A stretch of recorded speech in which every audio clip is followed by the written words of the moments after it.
गौतम बुद्ध अपने अनुयायियों को प्रतिदिन प्रवचन दिया करते थे। दूर दूर से लोग उनका प्रवचन सुनने आया करते थे। गौतम बुद्ध लोगों को काम, मोह, लोभ, ईर्ष्या, अहंकार से स्वयं को दूर रखकर नम्रता, सादगी और सरलता से जीवन जीने की शिक्षा दिया करते थे। एक व्यक्ति प्रतिदिन गौतम बुद्ध का प्रवचन सुनने आया करता था। वह बड़े ध्यानपूर्वक बुद्ध के कहे हर शब्दों को सुना करता और प्रवचन समाप्त होने पर लौट जाता। लगभग 1 माह तक वह अनवरत महात्मा बुद्ध का प्रवचन सुनने आता रहा। एक दिन प्रवचन समाप्त होने के बाद भी वह वहीं रुका रहा। सबके चले जाने के बाद वह बुद्ध के पास गया और बोला, तथागत, मुझे आपसे कुछ पूछना है। पूछो, बुद्ध ने कहा। तथागत, मैं 1 माह से रोज आपके उपदेशों को बड़े ध्यान से सुन रहा हूँ। आपकी कही हर बात मुझे याद है, किंतु मेरे जीवन में उनका कोई प्रभाव नहीं पड़ रहा। मैं सोचने लगा हूँ कि क्या मुझ में कोई कमी है जो वे बातें मुझ पर प्रभावहीन हैं। बुद्ध ने पूछा, बंधु, तुम कहाँ रहते हो? व्यक्ति ने उत्तर दिया, श्रावस्ती में। श्रावस्ती यहाँ से कितनी दूर है? व्यक्ति ने दूरी बताई। तो बुद्ध ने पूछा, तुम श्रावस्ती से यहाँ कैसे आते हो? कभी पैदल, कभी घोड़ा गाड़ी से, कभी बैलगाड़ी से। अच्छा, ये बताओ कि तुम यहाँ बैठे बैठे श्रावस्ती पहुँच जाओगे? ये कैसे संभव है तथागत? यहाँ बैठे बैठे मैं श्रावस्ती कैसे पहुँच सकता हूँ?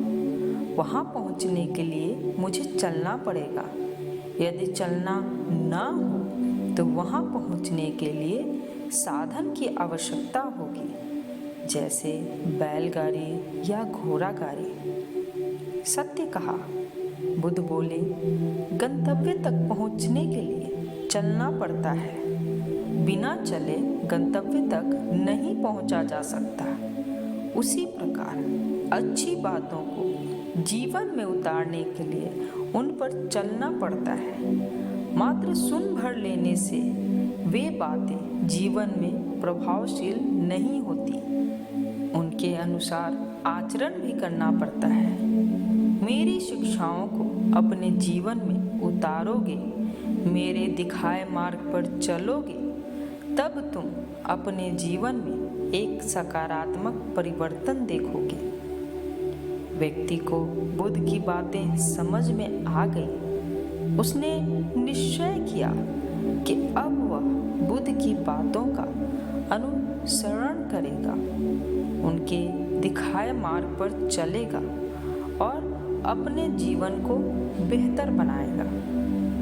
इस कहानी से हमें सीख मिलती है कि दोस्तों, दिन भर में हम अच्छी बुरी कितनी ही बातों को सुनते हैं। कुछ बातों को हम सुनकर अनसुना कर देते हैं। कुछ बातें हम कुछ समय तक हमारे मस्तिष्क पटल पर रहती हैं, फिर उन्हें हम भूल जाते हैं। कुछ बातें यादों के रूप में हमारे अवचेतन में संरक्षित हो जाती हैं, किंतु वे बातें जिनका हम अनुसरण करते हैं, जिन पर चलना शुरू कर देते हैं, वही हमारे जीवन को प्रभावित करती हैं। वे धीरे धीरे हमारी आदतों में ढल जाती हैं और अंततः हमारे स्वभाव में सम्मिलित होकर हमारे व्यक्तित्व का अंग बन जाती है। यदि आप अपने जीवन में सकारात्मक परिवर्तन लाना चाहते हैं तो अच्छी बातों को मात्र सुने नहीं, उन पर चलें भी। ध्यान देने योग्य बात यहाँ यह भी है कि जिन बातों पर हम चलने लगते हैं वही अंततः हमारे जीवन को चलाने लगती है। अतः अपने जीवन को श्रेयस्कर बनाना चाहते हैं तो किसी भी बात को जीवन में उतारने के पहले बुद्धि रूपी तराजू में अवश्य तौलें और उन्हीं बातों को अपने जीवन में उतारें जो आपके जीवन में सकारात्मक परिवर्तन लाए और आपके जीवन को बेहतर बनाए।